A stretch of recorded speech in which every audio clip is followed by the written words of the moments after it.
Hello and welcome to Horror Boys, the number one horror movie podcast in all of downtown Kentucky's YouTube channel. I am Austin, joined as always by Chris and Isaiah. That's right, and we are back at it again, talking about the Nightmare on Elm Street franchise. It's time to talk about Nightmare on Elm Street 2, Freddy's Revenge. If you've been on the internet, you know what this movie is. You've heard about it, maybe, or you haven't. And you know what? We're gonna tell you. I am terminally online, and I had never heard anything about this movie. This particular prior to one, watching yeah. That's fair. I feel like when I mean in the sense of like if you're looking up horror, I've watched multiple videos on this since watching the movie today, and everyone refers to this one as the gay one. And when I call this movie a gay movie, I'm not saying this in like a derogatory I don't like it way. I'm saying no, it is just very erotic. This movie has a bunch of boys in their underwear. There's a gay bar with leather daddies. I mean, like, it's a gay movie. So let's just hop right into this. Let's do it.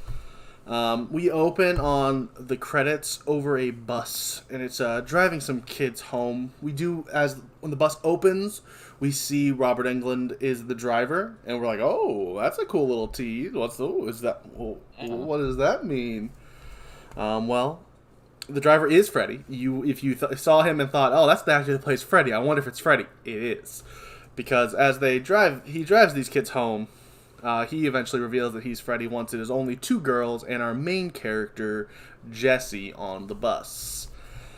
And the girls are really freaking out. Jesse's freaking out a little bit, but not to the level that the girls are freaking out as Freddy just drives them into the desert. He's just driving off, going real fast, goes right past their stop, and he's just, doing his Freddy, I think he does a little maniacal laugh a little bit.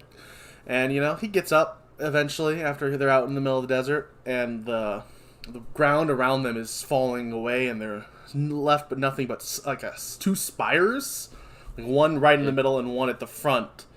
And that one's built out of rocks. It's not like a solid spire. You would think this isn't important, but that one's about to fall away when they slightly shift the weight. So it actually...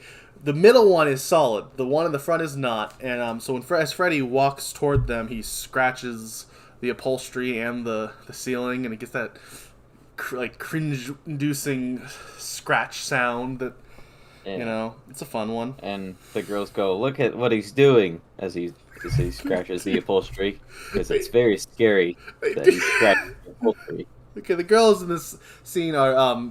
not the best actors, and it's a good thing they're only in this scene. Only in the one scene. Also, one of them I watched, like I mentioned, I mentioned last week, and I mentioned before, I try to, do as much research as I can. I watched a documentary about this, and one of the girls mentioned that she wasn't even really acting in this scene, because when the way the bus was, it was actually shaking them around, and she, hit her head on a bar and was actually just screaming in pain. So that's a fun fact. It's Girl in Bus number 2. I don't know which one that is, but that was her title on the documentary. Well, she was number 2, Austin. The more convincing of the girls. Maybe the one who wasn't screaming, look what he's doing. Look at what he's doing. What do you think the point is of this scene? Because we get introduced to the main character, and I think, oh, he's our classic kind of emo-ish outcast type character, and then he looks entirely different. Yeah. When we see him in the real world. For the rest of the movie. Yeah. Yeah. In the beginning, I thought it was so those two girls are kind of teasing him and making fun of him and laughing at him, quietly to themselves. And I thought it was because he was a nerd, but maybe it's, as we alluded to before, some of that, yeah, the fear of who he truly is, maybe, is, girls reject him even when he's sitting on a bus. Mm-hmm. Also, I don't remember on the documentary, I don't remember who mentions something of the idea of, this is the point where you're going on a ride, the character goes on a ride with Freddy throughout the movie, Freddy takes him for a ride through this. That's literally, I think why it's there, but, because there's also, I guess we need to address immediately is... According to pretty much everyone but the writer, they had no idea that they were making a gay movie. And even the writer had said that it was meant to be just subtext, and if anything, homophobic subtext, that ended up accidentally making a very homoerotic movie. Because this is in, like, he said, like, in an interview that, like, back that this movie was, like, this movie came out in, like, 85, I believe, and that was, like, peak. He was thinking, like, well, what is, like, typically the audience for these movies are, you know, heterosexual teen males. What's the biggest fear they'd have?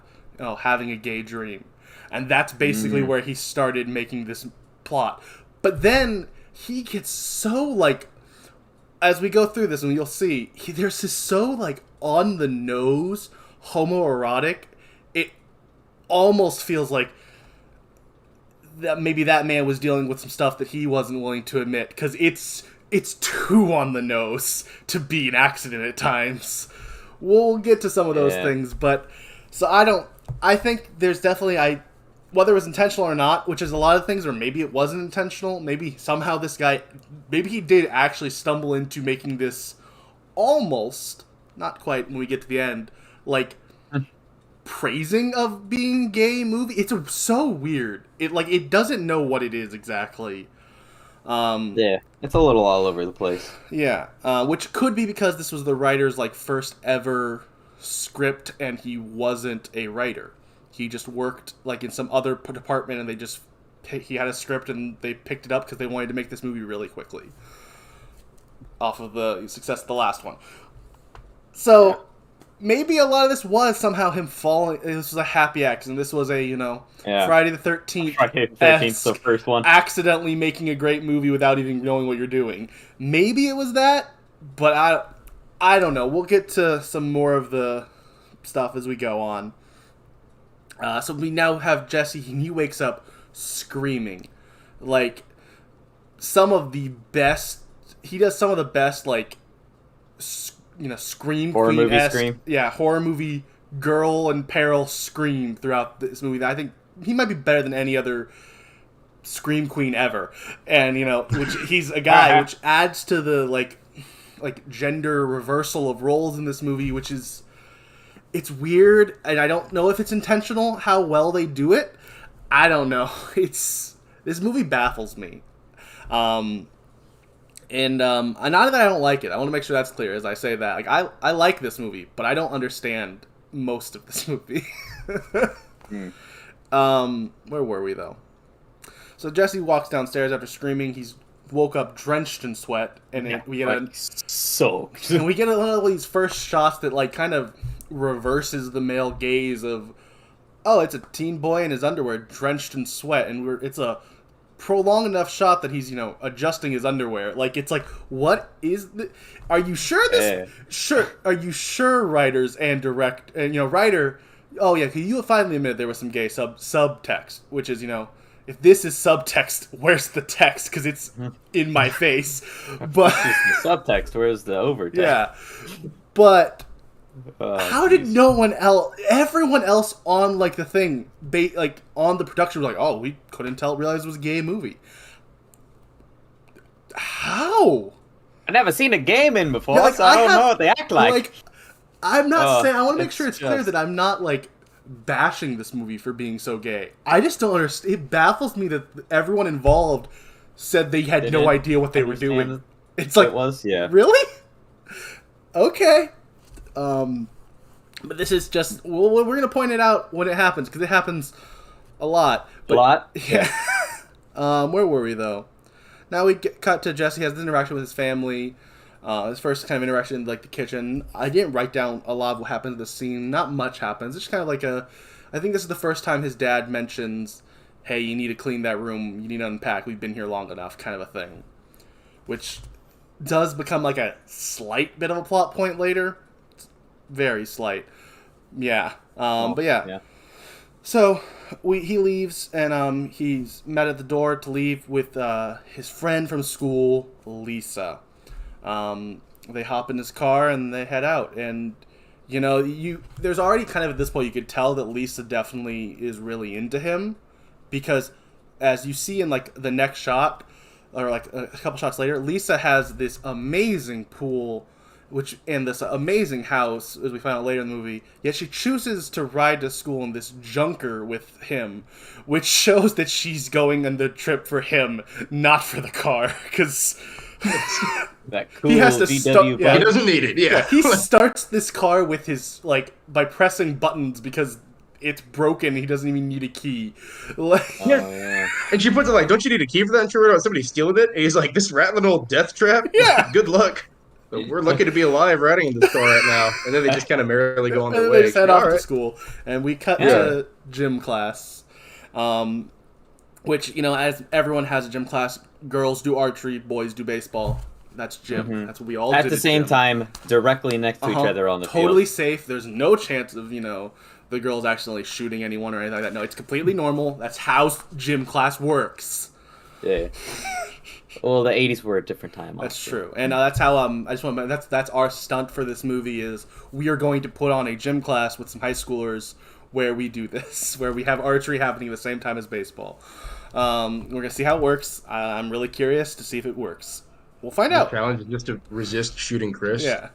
Yeah. Chris is I playing. like that I'm the implied stuntman. Oh, you're playing. Even in the stunts that I'm just like, no, that's stupid. Chris, in every other time we've talked about this, you have been the final girl, which means in this movie, you are playing the role of Jesse. I'm sorry, man. that's the way it works. Gonna be possessed. Yes, so you will have to run around in just a jockstrap and sweatpants at gym class like everyone does. And Because then wrestle with my good guy friend. after Grady they're playing some baseball. Grady is a character we get introduced to. He ends up hitting a ball that ends up hitting Jesse in the head. But then Jesse gets the ball and is able to get him out. And after he gets him out, Grady does what every normal heterosexual guy does after someone gets him out in baseball. He pulls down his pants and starts wrestling him on the floor. As we do. There's a giant shot of bare butt, and you might be thinking, "Oh, bare man butt. That's different." Not for this movie. You're gonna see a lot of it. Get used to that. That's a feature. That's a feature. Yeah. So after they fight, the coach walks up and he he tells them to assume the position, and then we cut to them in like a planking push-up position where they're trying to just hold themselves up. Yeah. They aren't getting paddled. No, they're not getting paddled like you assumed because this movie subtext hits you over the head like a brick. Like it's so you assume that they're going to be assuming a different position, but they're not, and they're they do this and they have a little conversation where Grady mentions how he gets sick pleasure out of this. I think he goes to like BDSM bars. And we find out later he does. Somehow Grady knows that, which that's even maybe a more questionable thing that I didn't think about till right now. Why does Grady know this? But that's neither here nor there. We know. True, could be gossip. High school gossip. I just want to know if Glenn and the other guy from the last movie Glenn and Rod ever dealt with this coach. Was he in the school yet, or did he start since the 5 years since the last movie? Because I don't know if Johnny Depp could handle this. Where were we? Well, he is dead, so. I meant back when he was alive. Gosh, I mean, that's true. Glenn is dead. Sorry if you were a big fan of Glenn and you only watched the first half of that last movie. Or he's not dead because the ending is weird and ambiguous. Now, if the ending is real, then he's definitely dead. Yeah. And so is everyone. Yeah. All right. So now we have where were we? I said, I don't know where this is. The position they do the. I write somewhere. So at some for a point, long time. Yeah, I write at some point around this scene. Grady and Jesse have some suggestive dialogue. So they must have had some sort of dialogue. I don't remember what the dialogue was, but they had some sort of back and forth that once again screamed the themes of this movie, whether they were intentional or not. Then we have they cut to the the locker room, and Grady is telling Jesse that about how he lives in Nancy's house. He tells her about how some girl who died in your house. Well, not didn't die. Some girl went crazy in your house after her boyfriend died across the street. And this is the first time that he is hearing about this. So Jesse's, a little like, what? Now we cut back to Jesse's house, and he can't sleep. He wakes up from his bed, and he goes to the kitchen, and he gets looks like a lemonade, maybe some orange juice. Can't quite tell. It's kind of a weird yellowish orange. Well, he opens the fridge door, and then it immediately crashes out like it was like just sitting whoever on put an that edge. orange juice in there just really did not care. Yeah, maybe it was a prank.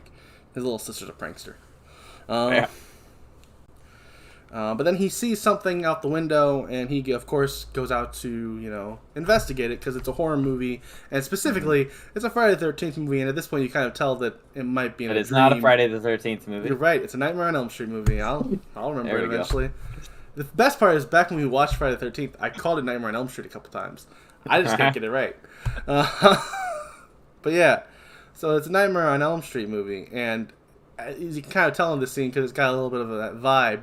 It's a dream, so in dreams you can't quite control where you go. So sometimes you go to places you probably wouldn't in normal life. So he heads outside to investigate something, and while he's outside, he looks into the window in his basement, and he sees Freddy's in there, and he's putting something in the furnace or taking something out. I actually think he might be taking his glove out of the furnace. Yeah, I believe. Yeah, the furnace is ablaze, and he's messing with it. He kind of looks up at him. Jesse, leaves to go inside, and right as he comes in, then he goes to he fights with the door for a little bit. Checks the cellar door. He looks down the basement, kind of hears some stuff, closes it, but can't quite close it. He's fighting it. The door's trying to fight to open. Eventually, he closes it, turns around, and nope, there's Freddy, right there, in his face. And Freddy tells Jesse that he's got a body, and he's got the brain. He has this really cool scene where he rips off his scalp and doesn't have a skull and just reveals a brain. Throbs. Throbs. It's really cool. Pretty cool. There's a lot of really cool effects in this movie. This movie does some really good job on effect work. And then immediately after, there's a really weird and uncomfortable scene between Jason and... Not Jason. Hello. It's a Friday the 13th movie, remember? Okay. I'm not bad. I have to get this right anymore. Freddy and Jesse have a very weird and homoerotic scene where, Freddy puts his claws all over his face. True. Yeah. He kind of shushes them almost with his claw. Yeah. I believe he does that actually right before he says "I have a body, you have a brain" thing. Because that scene culminates in it builds up to a really good scream that you're kind of waiting on, because he sees Freddy and he's just kind of shocked a little bit. Yeah. That's it, but it's a dream. So. Yeah, and then so he wakes up screaming again, because that's how this happens. He screams, and then we cut to just the morning. It's not like we cut. This isn't one of the 4 times where we have him wake up covered in sweat in his bed. Covered in sweat? Yeah, half naked. Fresh out of the pool? Yeah. Yeah. That's not this scene. That's every other scene. I think he has a small interaction with his parents that morning. Then he heads to school, and we have he's kind of nodding off in science class. And then he has this scene where apparently he might have been holding the snake before, or what. It's very hard to tell what happened here.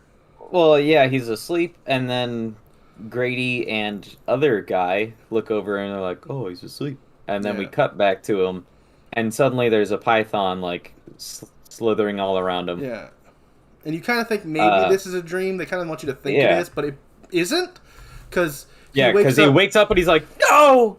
Yeah, and then the teacher comes and pulls the python off of him. And puts it in there, just puts it in there. Holds him for the python crawling on him. Yeah. Oh, what are you doing with this?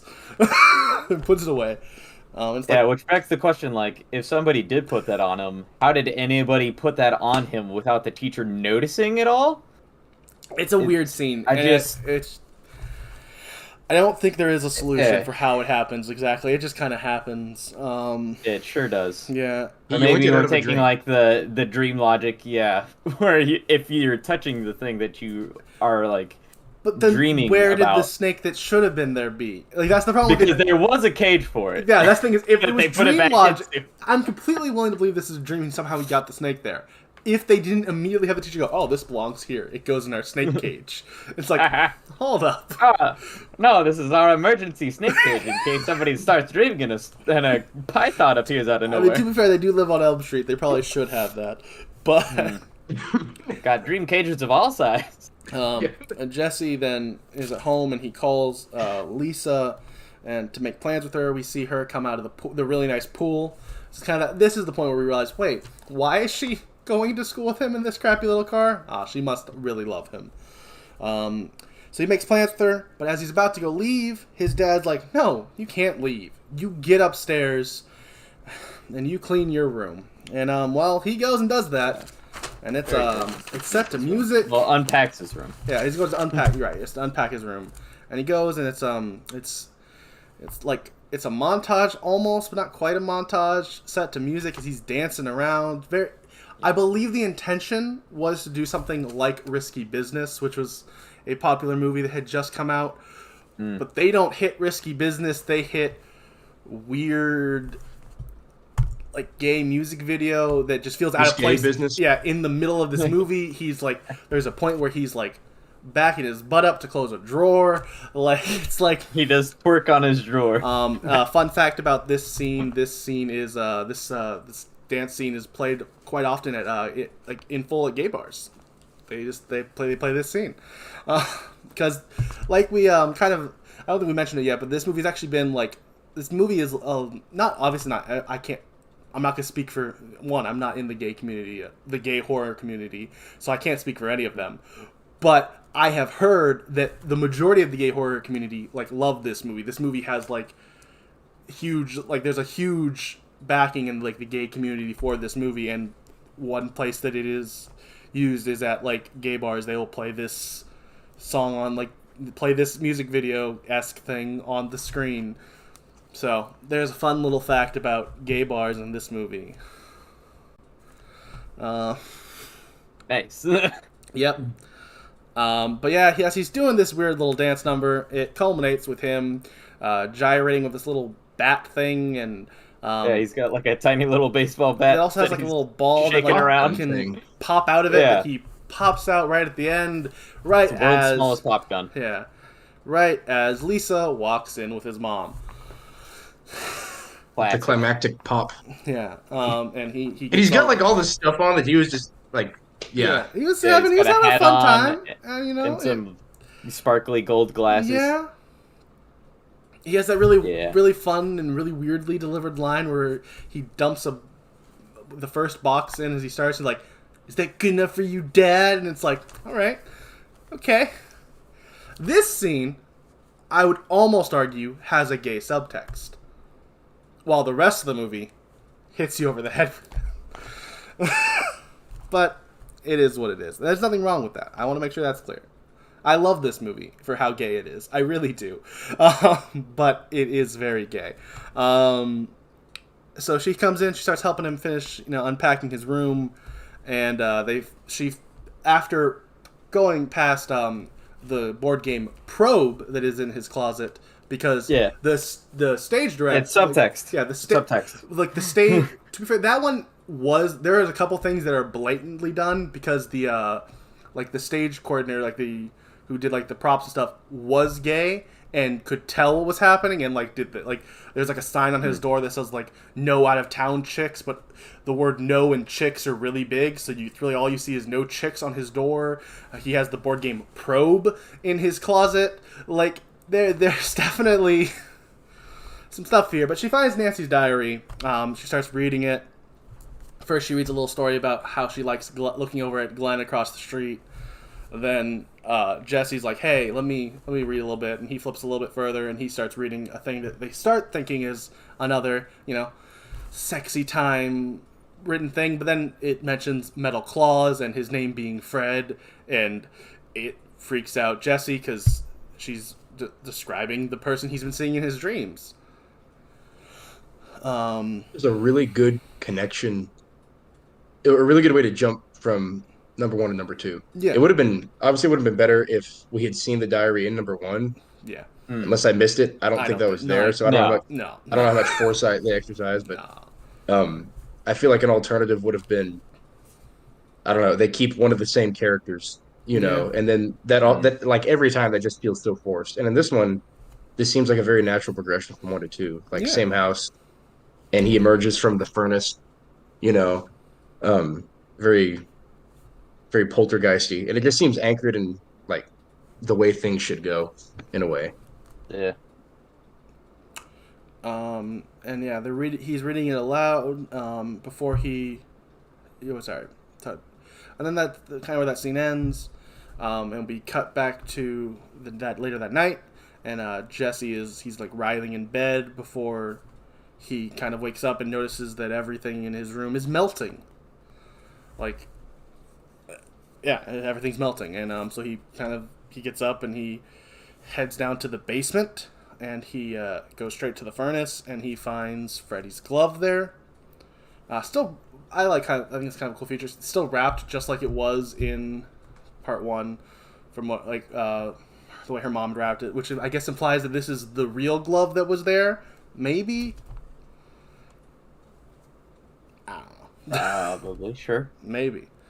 But yeah, so he meets Freddy down there, and Freddy tells Jesse to put on the glove and, kill for him. But, Kill for me. And Jesse, kind of freaks out, doesn't want to do that, so he starts to try to run away, but he trips, and that wakes him up, but the glove is there. Freddy's not, but the glove is there, which kind of is like, oh no, what does this mean? The next morning, he is telling Lisa about his sleepwalking, and suddenly, like, I don't know how much of the story he told her at this point, but he's telling her parts of it, and her friend Carrie? Kimmy? Something with a K. Name with a K. Her friend, I didn't write down the name of her, but she comes up and she like asks, I think it's Carrie. Like, I think it's Kerry. I think. Sorry, 1 second. Okay. She has dark curly hair, and I remember that. She does. Yeah. No, sorry, I just had something in my mouth. It wasn't that I was like pondering that or anything. I was just like, nope. It was an awkward timing, yes. But yeah, she comes up and she mentions the party that I think. Or am I the wrong scene? It might be the wrong scene. I think this is it. Okay. Okay. I couldn't remember if this was you're right. This is that. Oh, they're walking in the hall. They're walking in the hall. Yes. I couldn't remember if this was that scene or if that was later and this was like the scene in the car. But I think I've swapped. I think the scene in the car is later. Point is, she comes up and she mentions this party. She asks there's going to be cute boys there. Lisa says all the cute boys are going to be there.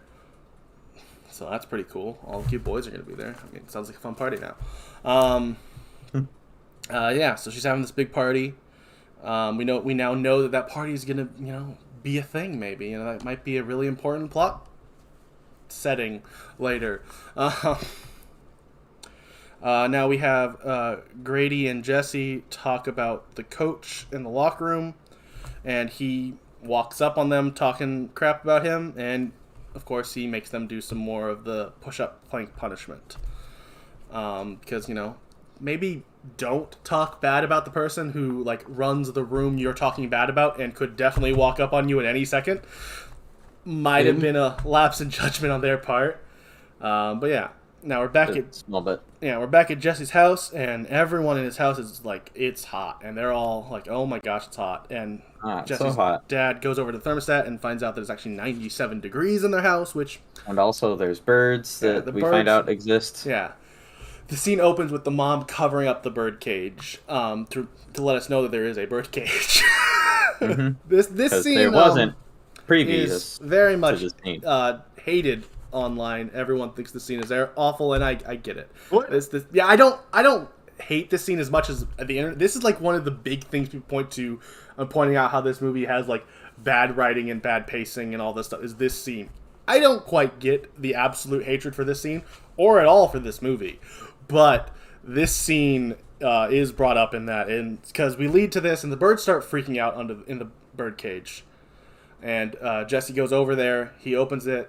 He like takes off before he opens, he takes off the blanket. The cover? Yeah, the cover blanket, whatever. The cover. Yeah. He takes off it's no longer covered. He goes as he goes to open it. One of the birds falls dead, and he goes to get the other bird out. It snips at his finger. Yeah, and it starts flying around the room. Well, I think it's implied that the other bird killed the yes, but we just all I'm saying is we didn't see it. We just see a bird fall dead. They don't show us a bird killing a bird, so yes, it is not fallen dead. It's just on it's on the ground of the bird cage dead. Sure. There was no trial. We don't know, But so the bird starts freaking out. It flies all over the place. It eventually hits the dad, which Gives him a real nasty peck. Yeah, fun fact. Apparently, the way they were filming this, the dad actually did get hit by the wire the bird was on in the scene. He actually did a little cut under his eye. I don't know if that's why he's wearing the Band-Aid the rest of the movie. I think it might be. I think that he actually got hurt filming this scene. But so the bird flipping out, and then it bursts into flames randomly. It does explode. Yeah, which I think might be part of why people hate this scene. It's just wait, what? Why is there a bird? That's a reason to love this scene. Are you kidding? I mean, I don't hate this scene. And I think the writer... I think it is ridiculous. Yes. I think the writer said that the reason that this scene exists is it's supposed to play off of the fact that birds know when bad things are about to happen. In how birds used to be taken down into mines and stuff. So yeah, canary in the coal mine. Yeah. So they would freak out before, they know, that's how people. That was the intention of the scene, but it is just it's a weird scene. It's a. I think we decided to have the bird blow up. Yeah, it's a weird bird blew up scene, and also, you could argue that I don't agree with this sentiment, but to play devil's advocate, I think part of why this scene is hated is because it represents a lot of this. Freddy has random, weird, magical powers outside of the dream world that he just has now, and just accept it. And it's only for this movie because this movie does not feel like any other Nightmare on Elm Street movie. Yeah, I mean, since when can he make things in the real world just randomly catch on fire? It's never something he was able to do before. He only had power in dreams for the most part. I definitely understand why people would be angry, and that's something that I was confused about a lot during this movie until I just had to accept that that's what this movie was going to do. Yeah, and that's what my just ignore the rules of the first one. But also, I think to give this movie, once again, maybe I'm playing devil's advocate for the movie for people who hate it, but I think that that's okay at this point. We can look at this movie as an outlier in the whole franchise, or we can go, this was the second movie ever. There were barely any rules. There was one movie where Freddy didn't try to possess someone. Doesn't mean he couldn't. That's just my thought process on it, especially when this is the second movie in the franchise. Yeah, sure, with hindsight, you can go, oh, that's stupid that he did this and didn't ever do it again. Sure, maybe. But when you look at this movie from when it was made, which it was hated when it was made, too. So, I don't know. Yeah.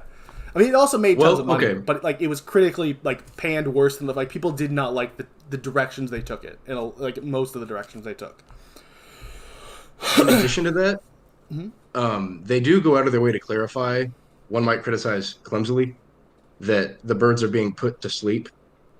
In which case, if you want to really scrutinize the rules of Freddy, that would be when his powers kick in, right? If they were to fall asleep like that, yeah, I think you're. So there right. is that. I think about on the birds go to sleep, and Jesse himself, one of the birds gets murderous because of Freddy possession. So I like this. I like this theory you've come up to justify the scene people hate, and I respect it, and I'm with it because I don't hate this scene. So I'm like, you're right. It's because they were asleep. Take that, internet. That's right. Yeah. Well, I think a just reason to hate the scene, it's not the explosion itself.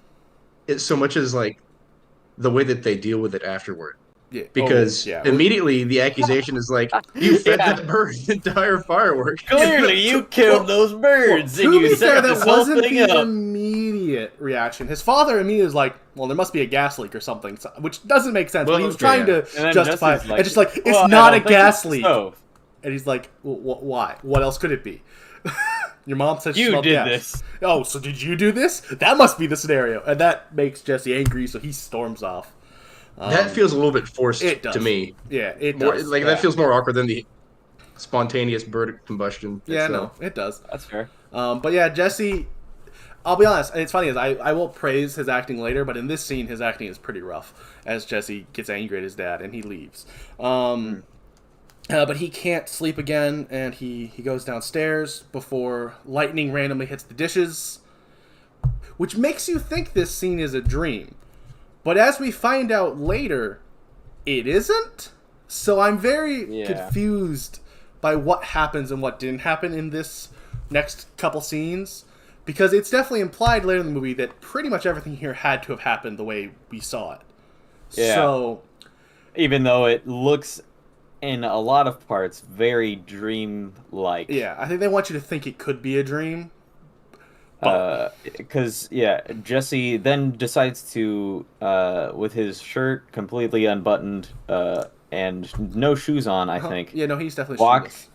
Walk over to Don's place, which is a M bar. Yeah, it's definitely it's very much a gay bar, BDSM bar, leather daddy bar. You got all those bunch of. Well, there's women there too. There are, but it's still definitely a gay bar. I mean, that's probably primarily what it is. Like, and here's maybe those are lesbians, or maybe they're even bisexual people, but like it's definitely that's the scene here. And he goes into there. He goes up. He orders a beer. And the weirdest thing happens. Pause. Bartender hands him a glass, and he pours the beer into a glass. But that bartender, why? is the producer. Oh, really? Yeah, he really wanted to be in this movie. He specifically wanted to be Grady's dad later, but the director was like, "No, we want a good actor for that one scene," which I don't quite understand. Like, we need a real actor for that, and it made him mad a little bit. But he gave him this role instead. So that is the producer. I think his name is Bill something. I don't remember off the top of my head. I could be wrong about it being. He looks like one of the ugly stepsisters from Shrek. Yeah, I can kind of see that. In this scene. Fill glass with your beer. Yeah, he gives him the glass, and he starts filling the. So Jesse starts filling the beer into the glass, and weirdo. A hand grabs his wrist. Oh no! It's his coach, who is in full like leather daddy garb, and is at the gay bar, like Grady had mentioned earlier. So he was right that is where he hangs out. That's were true. But yeah. So now the coach, I guess to punish him for this, takes him back to school and makes him run laps. As you do. In the gymnasium after the school is closed. When it's just him and the student. Very standard As fare. every normal... While he's still in his full leather get-up from his gay bar experience. Yes. And that is... Yeah. It's a straight movie, Chris. It's a straight movie, and everything in it is normal and how people normalize. The scene where he's running around in the gymnasium is what really, would lead most people to believe that, surely this is a dream, because, the room leading into the gymnasium is just blaring red. Like a hellscape red in the hallway. Yeah, I forgot about that. Yeah, no, it's definitely... Yeah. And it's like, okay, so this is clearly a dream. I think what they're doing here is I think they're trying, and I do think failing, to do a reverse of what the first one did so well.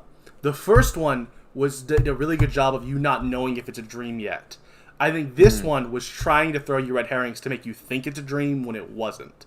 I think they did a bad job. Dream, right? I mean, yeah. But I think the implication was, let's try to make it look like it's a dream so people don't know if this is a dream or not till that later scene where he finds out the teacher's actually dead, or the coach, and that makes him freak out a little bit. Because there's a scene where literally it's just there for him to go to school and find out the coach is actually dead.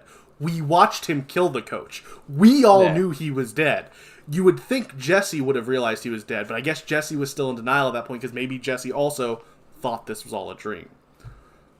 Yeah, so he runs laps in the gym. And the coach tells him to go take a shower. And so he does. And of course, Jesse, rather than taking the quickest shower ever and getting the heck out of there, really puts his face all up in the full shower on, head. Like, I'm gonna get clean. I was told to take a shower. I have to take a real shower. I did walk around in the rain at night, and then go to a gay bar. I am covered in filth. Well, he's doing all of this because he's being led around by Freddy. Yeah, right? I mean, no, that's fair. Maybe that definitely. Yeah, no. Yeah. That's why he left the house in the first place, and the shower is now his little spider web where he's going to lure in gay gym teacher guy. But before we have him lead him into there, we have the coach in his office, and being assaulted by balls. Yep, balls flying at his face. Once again, subtext. It's subtle. I respect it. Very subtle. I respect how subtle it is that this openly gay man is getting pelted with balls in his face. I don't know what they're doing here. This is crazy. But then he gets his arms tied up into jump ropes, and he gets dragged into the shower where he gets tied up and stripped. And then, oh, would you look at that? Oh, he's now also getting spanked by a floating towel repeatedly. Very straight movie. But yeah.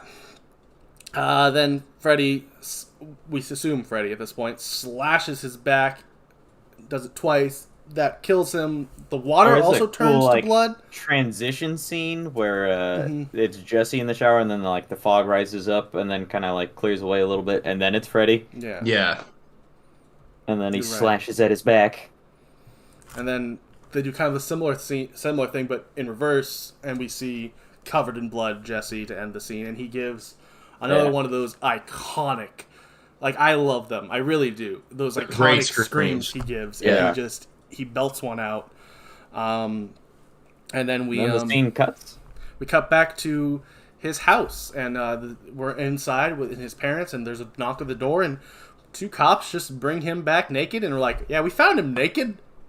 Walking around on the highway. Yeah. Keep a short leash on the kid. And they leave. That's it. They're not mad. The cops aren't even angry that they found this kid just out and about naked.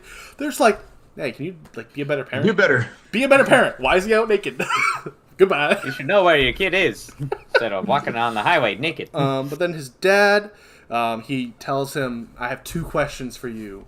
1, what are you on? And I don't remember the second question. And who did you get it from? Them to you? Yeah. And Jesse's reasonable questions. I mean, they are fair questions, but Jesse's I'm not. After being found naked on the highway. This is another point where I think we need to point out the maybe unintentional, maybe secretly intentional, I don't know. There is such a... I think why this movie has been accepted and loved by the gay community is there's such a puring in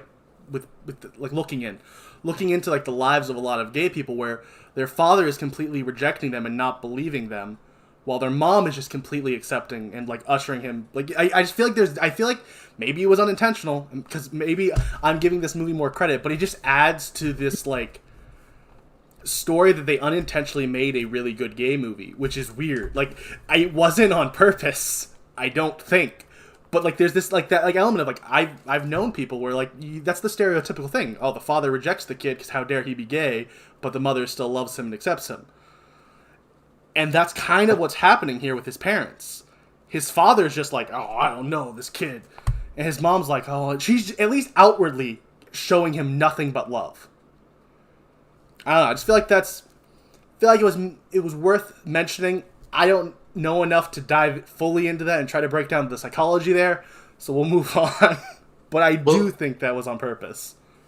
I think it's worth mentioning too, and we can talk about it more at the end. Because, I agree. I think it's worth mentioning. I think what complicates your theory is the centrality of the love plot with his girlfriend. I agree, and I actually have a reason why we'll explain that even some more later. We will get to that, but yes. Sure, yeah. Where were we? So his dad thinks he's on drugs. Wake up the next morning. There's a little interaction with his parents where they're she's talking about how she needs to get him help, and his dad's no, we just need to kick him in his butt and send him to a methadone clinic, which would arguably be getting him help. Just saying. And he's she's we need to get him some professional help. And he's no, we need to send him to a professional to get help. It's hold up. You're saying the same thing. Hold on a minute. Also, the dad's a terrible actor. I just want to point that out. This scene is his acting in this scene is so rough. But yeah, Jesse and Lisa, they go off he gets in the car with Lisa, and they show up at the school, and they see a bunch of cops, and Jesse's obviously freaking out because I think he's at this point, realizing, oh crap, I actually killed, the coach last night. And he walks up, and then Grady confirms that by saying, whoa, someone killed the coach. And that's the whole scene. And we cut away. Which goes back to my theory of, I think that other scene we were supposed to think it was a dream, or could have been, because now we're having it confirmed that it wasn't. So. Yeah, and in defense of this movie, and the whole is it a dream, is it not a dream, is I think we're supposed to see it partially through the eyes of Jesse, who is also kind of losing his sanity as he's being possessed by Freddy. Yeah. And as we'll probably discuss more and more later in the movie, as it happens more frequently, it feels like this possession of Freddy is also kind of like a representation of the repression of his sexuality. Mm-hmm. And how that's affecting him mentally. Yeah. And at certain points, he just breaks. But yeah, now we cut to that evening, and Jesse's sister is jumping rope and singing the Freddy rhyme. Yep. It's a really creepy little scene. It's quick. Nothing else really happens in that part of it. But like Jesse, and then we go back to the next morning, and Jesse confronts his dad about the house's history and how, did you know that like we got this house? Why we got this house for so cheap? And it freaks out his sister, and his mom tells him like, no, they're just pretending, and they shouldn't have this conversation in front of her. Which is, I just thought that I liked that little scene. But before that happens, the toaster catches fire, and they put out the toaster fire. The dad gives the great line of, "That's the craziest thing I've ever seen," which he says that It's contradictory to right after he had seen a bird explode in front of his eye. Toasters catch on fire. Birds don't. I would argue one of those is a crazier thing. He does. Birds aren't supposed to be plugged in. Yeah, they do. He's like, it wasn't even plugged in. He does mention that it's not plugged in, which I guess, yes, it makes it a little crazier that it happened. But I'd still argue a toaster catching fire is not as crazy as a bird bursting into flames. Yeah, I mean, I guess in his mind, his son did that with the cherry bomb. There's no other explanation, so in his mind, that actually makes sense. And he didn't see his son put a cherry bomb in the toaster, so he's really confused on how this would happen. You're right. Oh, yeah. Jesse and Lisa have a little conversation in the car as they drive to the power plant where Freddy had worked in his human life. Lisa mentioned, and where he killed all the kids. I was getting to that. Yeah. Lisa mentioned that Freddy killed his 20 victims. I don't know if we'd ever heard the exact number before in the last movie, but he killed 20 children. And then on the way there, Lisa mentions that she thinks this might just be like some sort of psychic connection he has. I didn't remember that when we watched it the first time, but I actually watched this movie a second time today with my dad. I've seen this movie twice today. But yeah, so she mentions like a psychic connection, which does actually explain this next scene more. At first, I was like, because she keeps asking him, "Do you feel a connection?" And I would just kind of like, feel anything? I was like, okay, why would he feel something? That's a weird jump there. But she did actually explain that he had. That was her theory. Thought he was a psychic. Yeah, and he keeps saying that he doesn't feel anything, and eventually he does glance over. I don't feel anything towards you, Lisa. I am gay. is maybe the subtext here. I think that one might be a stretch. I don't know, but I could be wrong.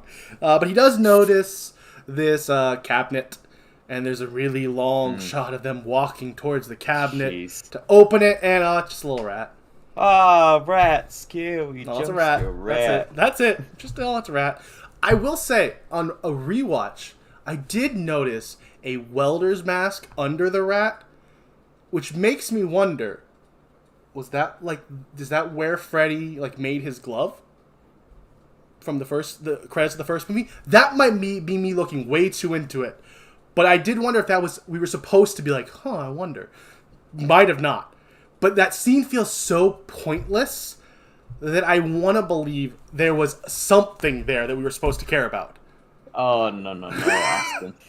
Because I genuinely really like this movie, which makes I want to believe that there was a purpose. So I'm going to say I saw a welder's mask there, and I believe Freddy was wearing a welder's mask in the credits of the first movie. So, moving along, and we have this really cool first-person shot from the basement. And we're walking upstairs, all the way up, through a couple doors, up to the top, up to the stairs. Someone goes into Jesse's sister's room, and we hear Freddy's voice tell her to wake up, little girl. And she does, and she asks, what time is it? And then very casual response. We get it takes a little bit of time, because I think as he's waking up and realizing what's happening, Jesse goes, it's really late, go back to bed. And she's like, all right. Okay. Which better, if you're in the middle, if you're really tired and you're half awake, and someone goes, hey, just go back to bed, and they're like, all right, yeah, fine. Yeah. I mean, that's a fair response. Yeah. It does. It is a little weird that there was no conversation about that at the lunch table or the breakfast table the next morning. Why did you come into my room, wake me up, and then tell me to go back to sleep? No idea what you're talking about. Never happened. What we're talking about. It doesn't happen. That scene doesn't happen. And we have the next morning.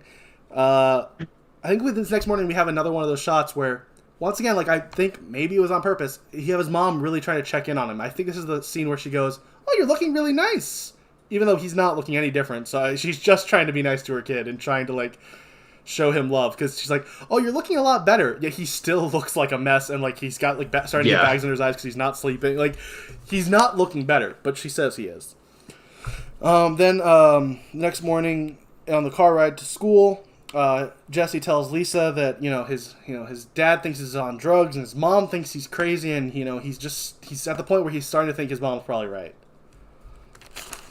Now we cut to school later that day, and we have a little interaction with, I want to say once again, I think her name is Carrie, has a little conversation with Lisa about what's up with Jesse, and she's like, I don't know. And they head over to the lunch table, and Grady's really trying to be a great friend. Oh, you want to come hang out? Because he has food in his mouth this whole scene. It's really annoying. Oh, yeah. Go catch a movie after this. Drink another, he also has 4 milks in front of him. Just saying. Yeah. He's a growing boy, Austin. He needs his milk. I know he's a growing boy. We saw him shirtless. He's definitely growing. I don't know what that meant. That felt worse after I said it than it was meant to be. I don't know what that meant. We're moving on. Eventually, Grady's trying to Grady mentions that I think I don't remember what it was. Lisa's trying to get Jesse to open up at the table, and Jesse's I don't want to talk about this, and Grady's oh, here's a basket case. He's got food in his mouth this whole scene. It's really annoying. Yeah. And then that really makes Jesse mad. He yells at him to shut up, and that really offends Grady. Also, he tells him to shut up, and everyone in the lunchroom looks over at them. Huh? What? He said shut up. It's not he yelled a curse word at him or nothing. Just shut up. And everyone's shut up, not be quiet. I'm telling. Oh. And that really makes Grady mad, because Grady is also in love with Jesse. Just saying, there's a lot of romantic tension between them. He's very closeted. There's a lot of romantic tension between those two. Sorry, something in my throat.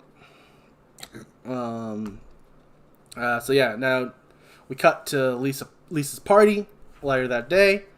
Also, I believe at some point, maybe way earlier, we find out that Grady is not going to be at the party because he's grounded. I don't remember if it was in that scene or if it was in the scene where we first hear about the party.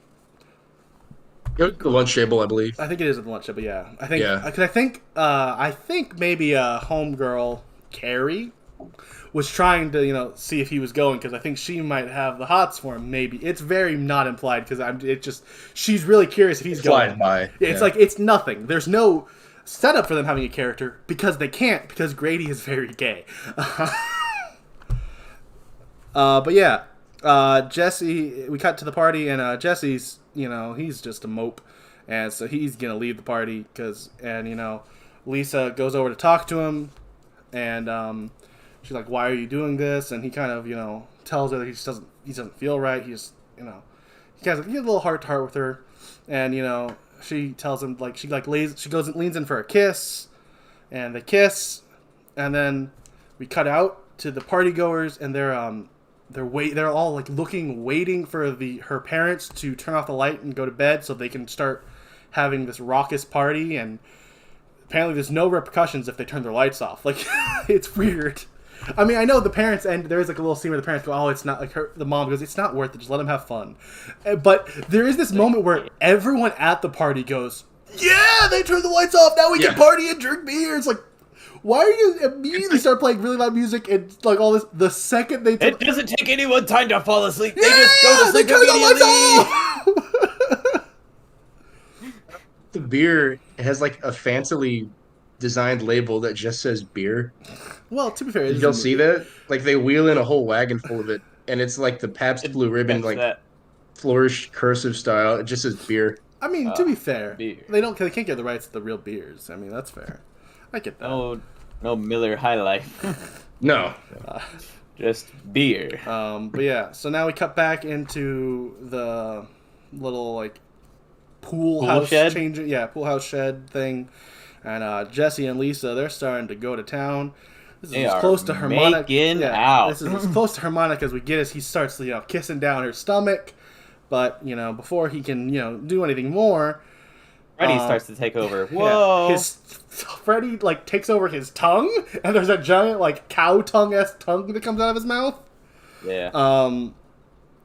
But yeah, and that freaks him out, obviously. So he runs away. And Jesse, of course, when he needs someone and he's worried and scared and doesn't know where else to go, of course he runs into Grady's arms.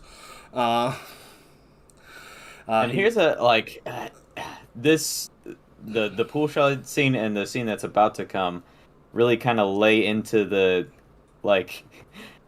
quote unquote subtext that there's a straight up line that we're about to get to that hits you over the head with like a baseball bat.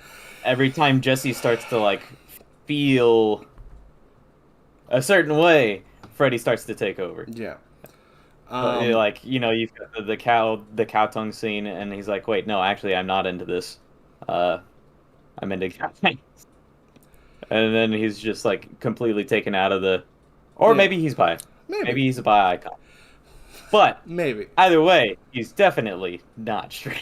No. So Jesse's in Grady's bedroom. He puts his hand over his mouth, and he starts to tell him what's going on, and he tells him, how there's something trying to be inside of me, and Grady goes, yeah, and she's a female, yet you're here, but yet you want to sleep with me. And it's like, all right, movie, okay, sure, yeah, we're not even, is this supposed to be subtext? Is this the subtext that the writer was talking about? Where the character straight up says, you don't want to be with a girl, you want to sleep with me? I don't know if that's subtext at that point. But yeah. So, where were we? He starts telling him about everything. He tells him how he killed the coach. Yeah. And that kind of gets to him. He starts really kind of breaking down. And, this is that first, scene where I really start noticing how good of an actor the actor who plays Jesse can be. He is really good at playing the emotion in this scene. He really, you can tell he's breaking, his character is broken, and he's trying to explain this to the one person he feels comfortable talking to. Fun fact about the main, I think his name is Mark Patton. No, it's not Mark. It's Robert. It's Mark Patton. Is it Mark? Sure. Okay. And he is an openly gay man. But not at the time of filming this. At the time of filming this, he was not. He was still closeted. But yeah, so he's having this really deep heart-to-heart with him. I'll be honest. I wrote this down. I'm noticing Isaiah's faces throughout this. Maybe I saw stuff that wasn't there, but I noticed a really palpable sexual tension between them in this scene. Isaiah seems to, every time I mention Grady being gay, he makes a face he doesn't agree, and that's fair. Maybe I'm reading too far into it.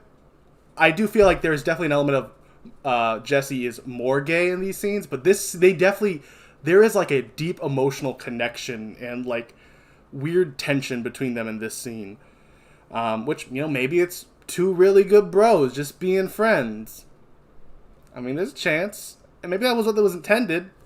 And maybe, as much as it was mentioned later by the writer as definitely a way of trying to just shift and blame the poor, I think maybe recently came out of the closet, but it might have still been partially closeted gay man saying, oh, well, it was because he was gay is why all those undertones became so, throughout the movie. And it's was it?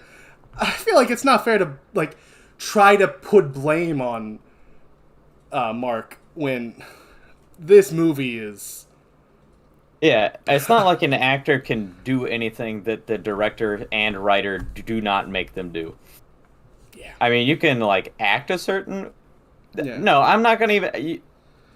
Your acting is going to always reflect the writing and the direction of the movie. Yeah.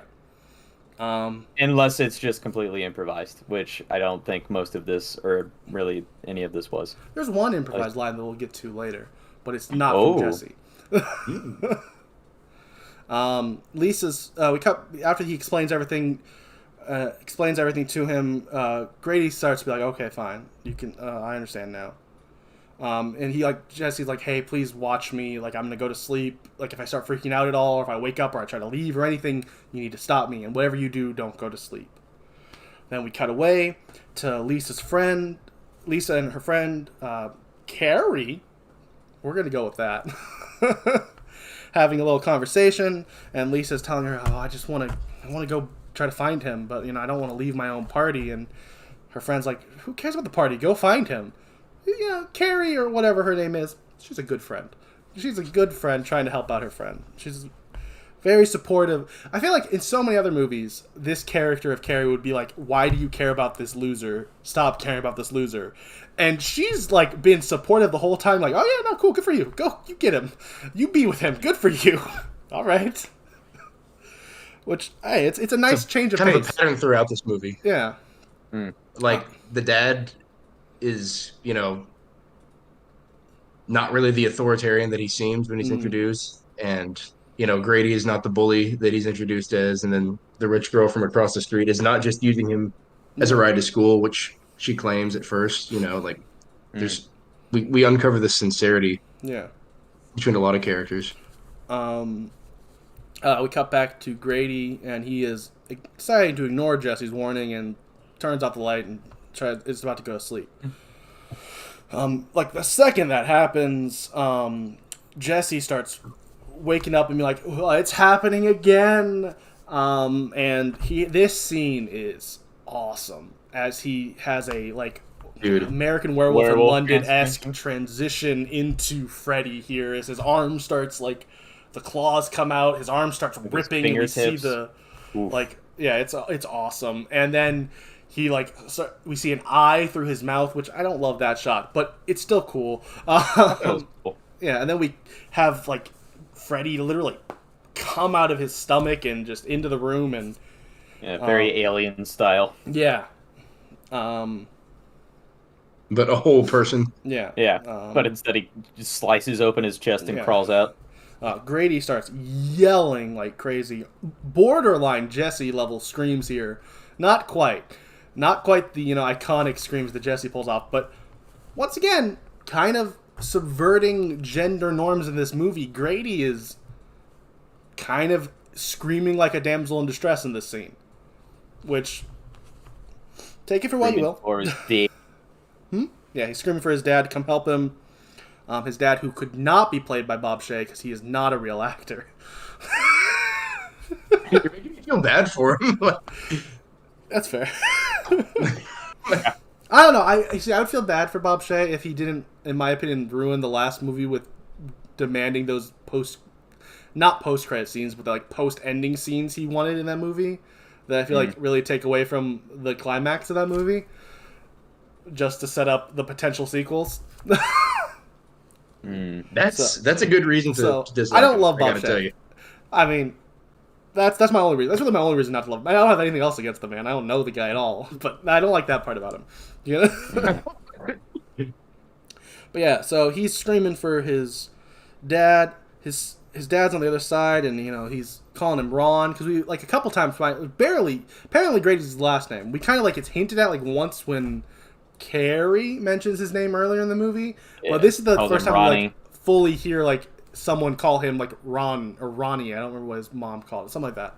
We're like, oh, okay, his name is Ron. His name's Ron Grady, not Grady. It happens a lot in the sports. I think sports guys a lot of times will call someone by their last name, but it caught me off guard when he wasn't called Grady at one point. I was like, wait, his name's not just Grady? Oh, okay.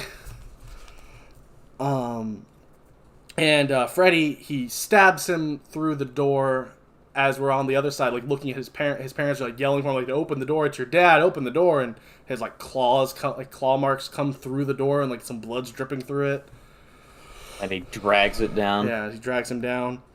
And then we cut back, and it's just Jesse there, and he's covered in his blood, he's seeing Freddy just in the mirror, which kind of makes you wonder, did that transition scene happen at all, or was that just in Jesse's mind? We're not quite ever sure here. Yeah.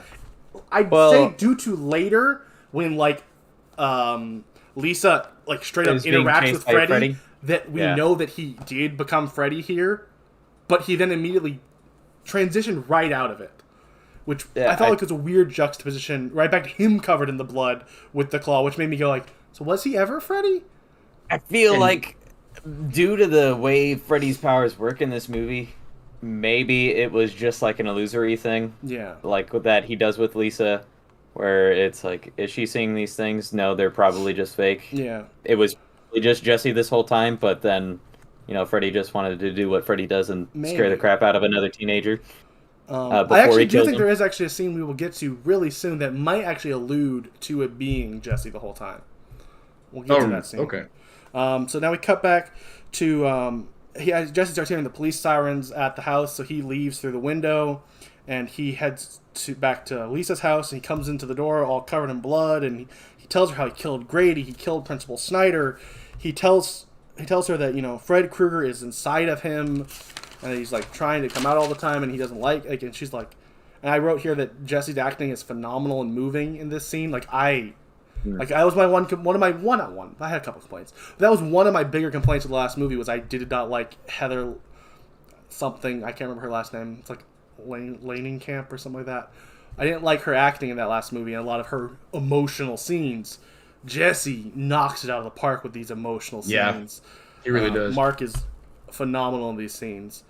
And now after he kind of opens up to her a little bit here, starts telling about that. She's like, oh, you're just going through stuff with like the death here. He's like, I'm literally covered in his blood. What else do I need to show you to prove this? And then we cut back out to the party, and the pool water is starting to like bubble, and the hot dogs explode into fire, and I don't remember. I don't remember the name of the guy. Jesse putting all the firecrackers in those hot dogs. Yeah, that's it. Yeah. Some guy stops it, and he gets a big cheer by his name, Rocco. I think his name's Rocco. Rocco saves he stops the fire with the hot dogs. Yes. Even though in the credits he's nothing but barbecue boy. I know, but his name is Rocco. It's weird. The doors everywhere start locking on their own, and Lisa tells Jesse he can fight Freddy, but he just doesn't think he can, and he doesn't think he can fight it, and everything starts exploding in the room, and then Freddy comes out of him, behind the couch because they don't want to do another big expensive shot. So scene. He falls behind the And couch. also, I mean, the first shot kind of discarded the Jesse's body like a husk. Yeah. And for this movie onward, we need them to be in the same That is true. Yeah, there's a physical form. So, there's this one line that once again I don't know if it was intentional because of, as we've discussed throughout this movie, I don't know whether this was intentional or not. But there's such a weirdly powerful line that, like we mentioned a little bit later, doesn't fully fit the themes, but just it hits home in a weird way, in my opinion. And not hits home, but it hits in a really powerful way. Lisa, wait, where were we? Yeah. So she's telling him, she's still yelling at him to fight it, but Freddy says, he can't fight me, I'm him. Which, once, like, we're talking about the possible, like, gay coding of this movie, and it's like, that line is so powerful. Like, there's nothing to fight, that's him. Like, I don't think that's intentional, but when you look at it like this, and it's hard to not at least wonder if that's there, this line is really powerful and weird, especially when you look at it. There's the big flaw with this whole theory about it being this gay movie is, even if it is, there's definitely no way around the fact that being gay makes you a child killer, according to this plot. So that's already a flaw. So there's that, but it just, that line felt oddly powerful with the he can't fight me, I'm him line. I don't know, just it really it hit me reading another article online, people had theorized that, alongside the gay coding, that Freddy isn't so much representative of his homosexuality as the repression of it. Okay. And the hatred of self. And so maybe I am him is I have to repress myself and all that. Yeah. Okay, I like that. No, that's good. She runs off. But again, who knows? Yeah. Lisa runs off trying to escape, but the door's locked, so Freddy chases her down and he like trips her, and there's like a kind of awkward like pawing at her scene that like really not to this movie, but like hits home to like a lot of that like weird, for lack of a better term, predatorial nature of Freddy in like the other film of like it feels like we can't say what it looks like. But because YouTube would get very mad at us, but but the way he's like grabbing at her ankle and she's trying to fight him off, like that like hit a really like weird tone. I was like, oh, I don't like this scene. He bites her ankle, which is just weird, but it does, I guess, come into play later. Yeah, slightly, kind of. But after she bites her ankle, she's able to push him off, kick him off, and escape. And then we cut outside, and the pool water is practically boiling at this point, and people are freaking out. Everyone's starting to freak out a lot because they've noticed what's going. They can tell that something's going wrong. She's holding a knife to Freddy, and Jesse's voice, which I don't know if that's Freddy pretending to be Jesse or if that actually is Jesse coming through, tells her to like just kill him, just to end it. 'Cause she doesn't want to. She doesn't want to have to hurt him because she loves Jesse and she knows Jesse is in there. Well, yeah, so Jesse's voice tells her to kill him, and so she does. She starts trying to stab him, but Freddy is completely not affected by this knife. It like goes through a little bit, but like nothing happens. He doesn't care. To this illusion, we've got a whole bunch of people watching through the window, and we really don't get a definitive reaction that could help us decide one way or the other what is actually going on. I mean, it's not like, oh, the whole thing's a dream, right? But what you pointed out about like, is she just seeing the form of Freddy? Does everybody else see the form of Jesse standing there? That's not really made clear, and it's hinted that it could be clarified, right? Because we get all these other scenes in the movie, like when he's in Grady's room, Grady's, oh man, like that's clearly a reaction to, I think, what we see. Yeah. And here they're just kind of watching, and then they burst away when something genuinely scary and like incontrovertibly Freddy does start happening. So so after Jesse says it, Freddy's voice also says that he loves her, which is, it's just creepy. Which that's the whole point of that scene, is just to be creepy. That part of the scene is to just be creepy, and he eventually Freddy breaks through the door, and then disappears. And he kind of just disappears, and everything kind of stops. The water stops boiling. All the doors unlock. And it's like just kind of still for a little while. And then Freddy pops out of like the deck, and he starts just tormenting all the partygoers. He kills a few of them. He slashes a few. Like, it's a bunch of like him running around chasing people. This is a scene that Wes Craven absolutely hates. I don't. Okay. Yeah, I don't. Why? I don't get it. My theory, and this is probably an unpopular theory because, as we pointed out, the majority of people don't love this movie. I think Wes Craven is really hard on this movie because he's mad that they made a movie without him. That's my theory, because he also in this documentary mentioned something about how the plot just didn't, like, the story made no sense, and I was like, what are you talking? The beats hit like from point to point. Is there maybe some slight pacing issues? Maybe, but to act like this movie has like no merit, like thematic, like with a theme, it's like, that's stupid. Like, there's definitely a story they're telling throughout this. You just don't like it because he didn't love the script, and he gave some revisions, and they went, we don't have time. We don't care. Right? Wes, we just need to make this movie. You're not actually involved with this. Whatever. We're going to just make it. And that apparently, I think, this is my personal opinion, obviously, but I think Wes is just salty that they took his property that they do own because he made it for them and did something he didn't love with it and decided that there's no merit in it at all. And his reason for this scene is because, like, oh, well, when you put Freddy into the real world like this, with all these people around him, it takes away his power. And I'm like, how? He's running around killing a bunch of people. Like, he's still, I mean, I don't know. I mean, I guess some of his power is gone, but, like, he's not supposed to have his full power here. He's in the mortal world only taking over Jesse, so he doesn't have full power. I don't know. Okay, okay. I was gonna ask you first what made you like this scene, I don't but specifically you just like this scene.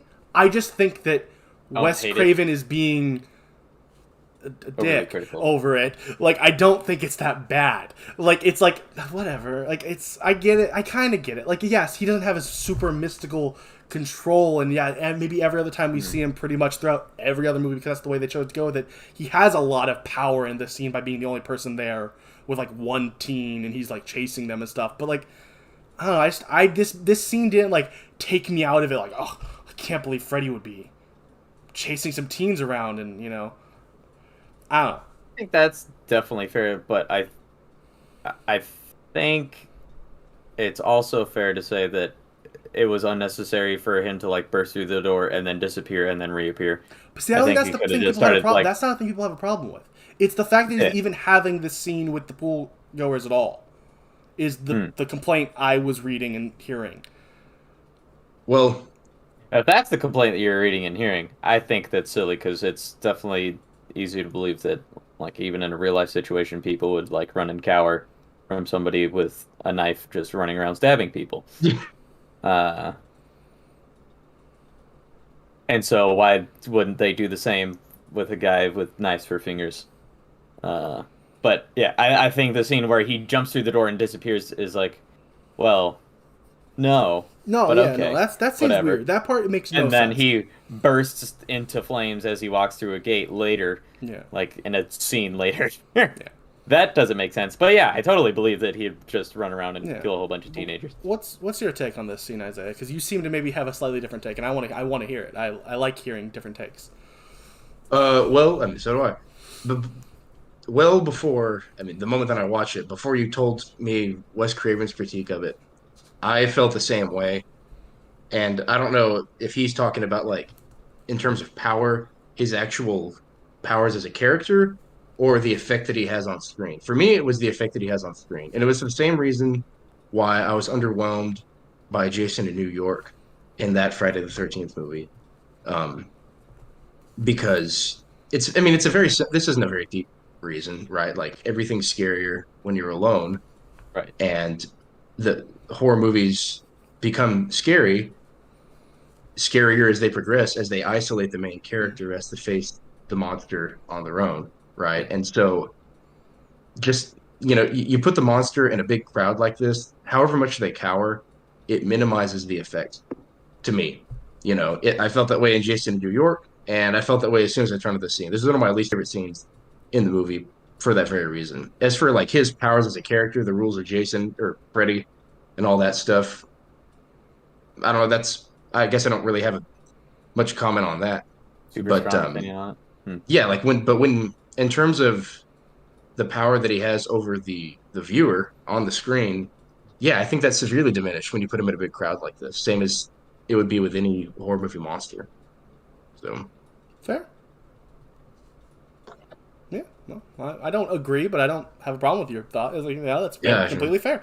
I do think that might have been part of what Wes Craven thought as well. Like, he mentioned, like, his power being, which that sounds similar to what maybe you're saying. I misinterpreted what he meant about, like, his powers itself, and he might have meant, like, the power it provoked. And you're probably like, here's the thing, you're agreeing with. It sounds like you're agreeing with one of the best, like, horror directors ever, and I'm not. So you're probably right, and that's fine. Austin, yeah, you're wrong. Yeah, Wes Craven is a genius. Like, I'm not gonna knock Wes Craven; he is amazing. But I just don't agree with it. I personally think this movie, he hated everything in it because it wasn't his.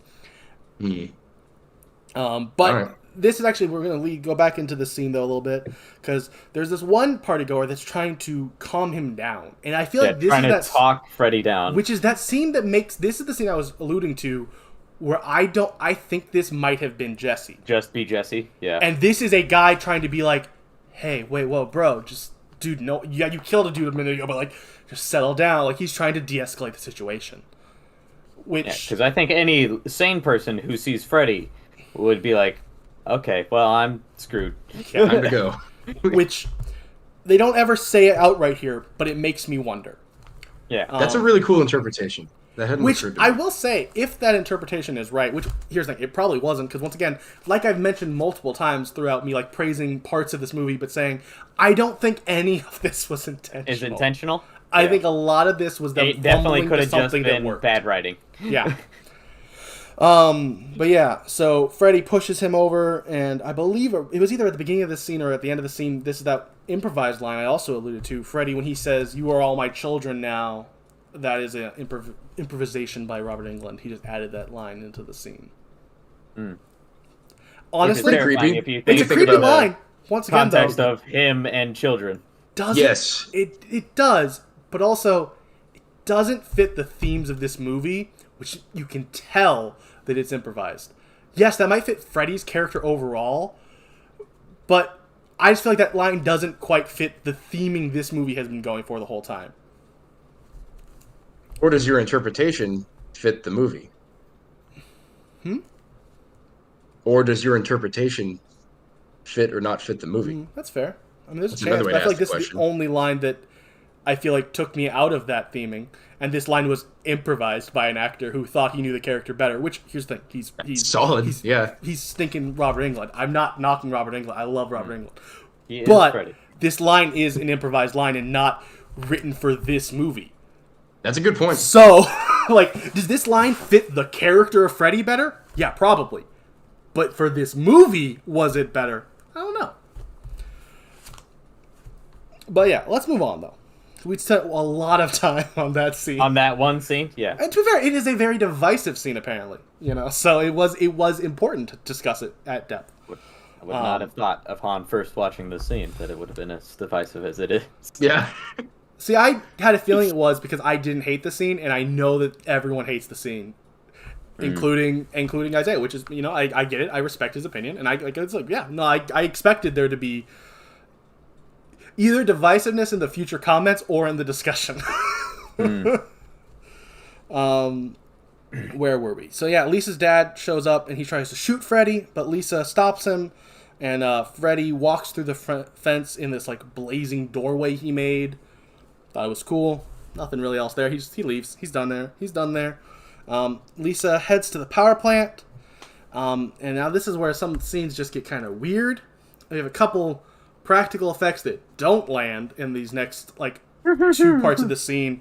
We have she encounters these random hell dogs, I believe is what they're supposed to be, but they're just human dogs faces. with like, human faces, and like they're kind of cheaply done. Like it's not great.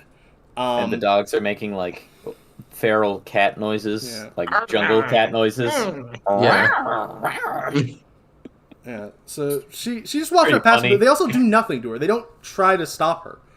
No, she just makes a face like, Weird. and then walks on. past them. And she starts Like, walking around looking I mean, for Freddy. Sure. And her bite starts freaking out, and she unwraps it, and it's like covered in bugs. Or Pretty cool. fire ants. Oh yeah, fire Which ants. is- Was it fire ants? Okay. Yeah, it's like a whole bunch of ants crawling around in her festering wound. Yeah, and Not bad. she starts trying to hit it off, and then she realizes her leg is still wrapped, and that was all in her head. Yeah. Pretty cool. And then she encounters a rat, and then the rat goes wah, and Yeah. then the rat that goes wah gets eaten by a dog, and It's a then cat. the dog goes wah. It is a cat, actually. Oh, okay. I think it is a cat. I yeah. only know this because this whole scene, this Would not these- be able to tell. They're so badly done, these puppets and stuff in this scene. And actually, there's a reason why. The man who was making the practical effects was at the time working on Alien and just didn't care. And just kind of rushed himself together because he was busy. I'm gonna make this I rat. got important stuff to do. I don't know. Here's some cat puppet. I think they were question mark? supposed to be like a demonic rat and a demonic cat. But just mean, they're this. badly done because he was busy. He was busy doing stuff that he deemed more important. Fair. Which, you know And what? To be fair, if you he look was at these right. 2 movies, Alien is definitely the classic, and this is not. Yeah. So, in terms of like a monster popping out of somebody's body, is there like the same deal with Megadeth and Metallica over the Four Horsemen, where like they're fighting over who came up with it first? And, I don't. like, was it Nightmare on Elm 2 or Alien first? It's like, Because I've now got suspicions about that guy. Now that you mentioned him, like he told somebody from the other movie, like, "Hey, guess what we're doing for this movie? We got a monster popping out of somebody's chest." Like, huh? Maybe. Hey. You know, What if we did that? A solid Yeah. With point. Freddy. Uh, Oh man. yeah, I don't have an answer to that. Who shot first, Aliens or Freddy 2? Documentaries are silent. McClunky, and so Freddy, he corners Lisa to get ready to kill her, but before he has a chance, she says that she loves Jesse. When she says she loves Heart him, starts bleeding. he's like, oh yeah, the wound from earlier starts bleeding because it's starting to break him down. She says she's going to get Jesse back, but Freddy thinks, he's like, no, Jesse's dead. But Freddy, and then she's like, no, I love him though, and he's like, oh, well, we're both gonna die then. I guess Freddy at this point has already realized, okay, fine, I'm dying, but I'm taking Jesse with me. You can't have him; he's mine. Freddy but he's losing his grip on Jesse, and so she walks over and she straight up starts smooching on Freddy, which once again adds to the maybe this is Jesse the whole time side of it. It makes it a little less creepy that she walked up and kissed this if it was just Jesse acting weird than if it was literally she walked up and kissed Freddy. I don't know. Maybe she just kissed Freddy because she thought it would work. Because here's the thing. She was right. He was right. Yeah, everything starts lighting on fire and it starts burning, and there's this really cool shot of it melting away Freddy. They use this, what's it called? That's like wax. Yeah, that's like wax, like head cast of him, and they like melted it with like, I think it was, I don't remember what they melted it with. They actually like melted this wax like on camera to make that like look of him melting, which is really well done. But yeah, now there's just like a lot of lingering shots on this though.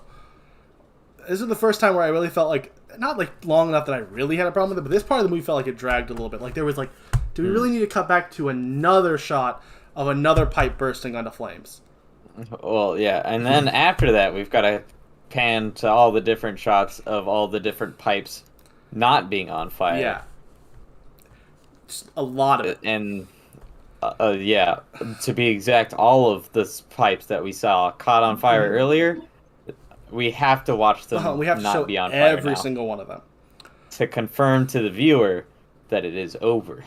Yeah. Not one pipe is left. They are all not on fire now. But Thank then we goodness. have this shot where she's getting a little worried because Freddy's burnt body is moving. But oh wait, no, it's not. It's just Jesse. He takes off the burnt like face, and it's Jesse. Yeah. And Lisa cries, and she walks toward him. They embrace. She kind of like holds him. And we fade to black, and the movie ends. Oh, no, it doesn't. Because Nightmare it's a on Nightmare on Elm Elm Street Street. movie, so we have to undo everything. So Jesse Nobody wins. Yeah, Jesse heads to the school bus and sits with Lisa. They hit a bump, and it reminds Jesse of his first nightmare. But the driver's not Freddy. It's fine. He's okay. See, it's not Freddy. We're okay. But the driver it didn't seem like the driver was going really fast there. But then Carrie is there behind Freddy, behind Jesse and Lisa, and she's like having a conversation with them. And then, it's Freddy's hand pops through her, and it's over. That's the end. So Freddy gets him in the end, which we'll go straight into. This has been a different episode because there's been so much. Weird Analyzing stuff. of the film. There was so much analyzation, which maybe is good, but there was a lot of analyzation throughout the movie that we felt the need to do for this one. Yeah. So, as we've said before, I'll just go. I like this movie. I actually really like this movie. Which is weird because I both at times love parts of it and don't understand other parts of it because I don't know what they were fully going for, and we've discussed the themes ad nauseum at this point, but I really love this movie, and I don't know. It's not a great movie, but it might be one of my favorite horror movies now. It just is. I can't fully explain why. But yeah, it just is. I will say, like we mentioned earlier, though, with like the one of the issues with the plot of this being about him being gay is, he just at the end he gets kissed and it's over. Heterosexual kiss saves him in the day. But then if you look at this here's the thing. Yes, I'm definitely overanalyzing it at this point. I get that. I want to clear that out before I even go into this thought. But I think the Bob, whatever his last name is, Bob Shea. Yeah, Bob Shea's desire to always make sequels and just undo everything in his movies at the last scene really kind of sends a powerful message of that heterosexual kiss didn't stop him from being gay, which adds to the whole it being a gay movie throughout. Is it didn't stop him, which, yes, when you look at it as plainly there, it's like, well, it's like this weird child killer, like, are we, like, maybe it's talking about the repression, maybe it's talking about, which most likely what the intention was being gay is like having a demon inside of you. I think was more what they were actually going for when they made this. Yeah, probably. But this last scene of it, them reversing him being saved by the heterosexual kiss, adds to the you can't stop being gay just because you try to force yourself to be, which I feel like unintentionally made a more powerful gay statement, which I liked it. I thought it was I don't know, I did. That's my thoughts. I love this movie, and I don't really fully know why. Fair. That's how I feel about the ending of the last movie. Even though you hated it, I love that it just confirms Freddy is this really powerful nightmare being. But no, I'll talk about this movie instead. And I think the statement that best sums up how I feel about this movie is I love when it's not trying to be a Nightmare on Elm Street movie. Like, I thought all of the theming around, like, his mental state collapsing and, like, oh, is this real or is it not? Was really cool. And then we got to, like, I mean, I didn't hate the Nightmare on Elm Street parts at all by any means. I just thought that the movie was less strong during those parts.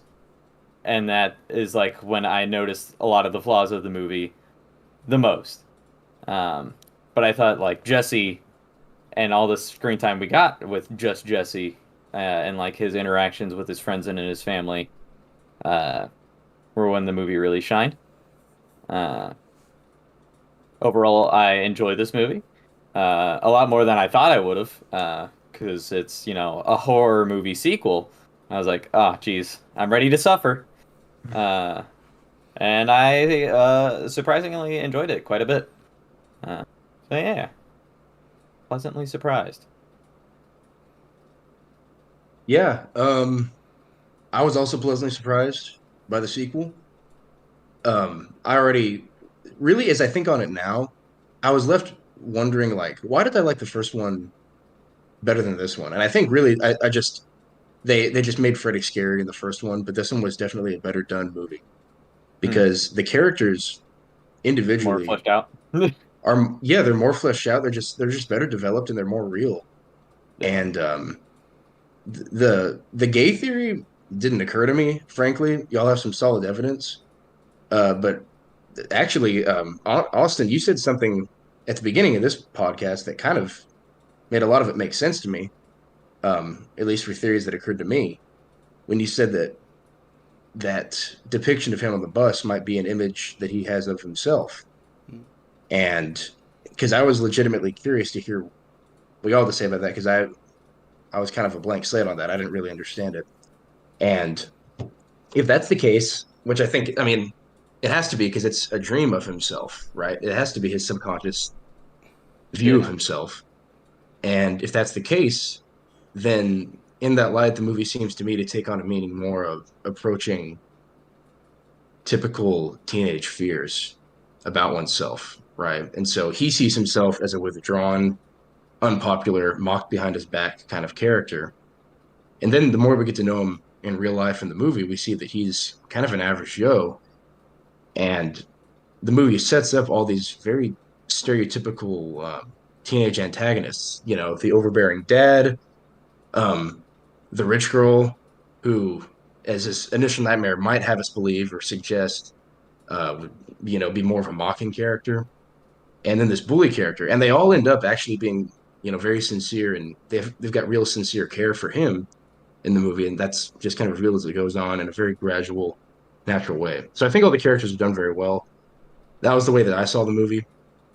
Like I said, y'all got some solid evidence, but I mean, I'm reminded of this class in high school. I remember why we went over this, but a teacher showed us a website where they would like play famous rock and heavy metal songs backwards and look for satanic messages and stuff like that. And they had a whole category for Black Sabbath songs. And I thought that was funny because you could just play them forwards and hear the exact messages you're looking for much more easily. Fair. And so I think with the gay theory, um, so much of this movie is explicitly dealing with that trying to find it elsewhere in a more subtle sense seems to be barking up the wrong tree, in my opinion, especially because um, his relationship with a girl is so central to resolving the plot. But your theory makes the ending seem less cheap, so there's that. But All right. Well, next week we're going to be talking about Nightmare on Elm Street Part 3, which is known as Dream Warriors, which is a loved movie. This movie, it's hit or miss on if people like it. That movie's just loved. Some people think it's the best of the series. We'll find out next week when we watch Nightmare on Elm Street Dream Warriors. Let's go. Bye. Bye-bye. y'all later.